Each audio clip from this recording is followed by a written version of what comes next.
The House just passed a bill to provide federal protections for same-sex and interracial marriage, but the question is, will this bill have enough votes to pass the Senate?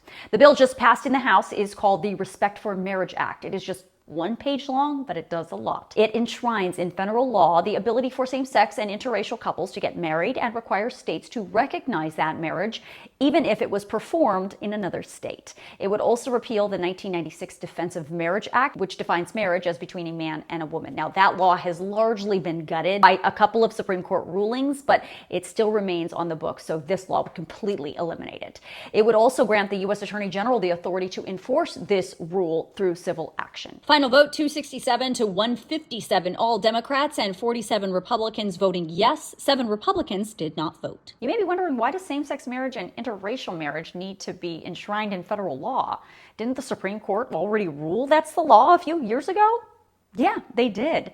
But you may remember back in June when the Supreme Court struck down the 50-year precedent of Roe versus Wade, the case that legalized abortions across the country. In his concurring opinion, I reported that Justice Clarence Thomas suggested other rights using the same justification of Roe should also be examined.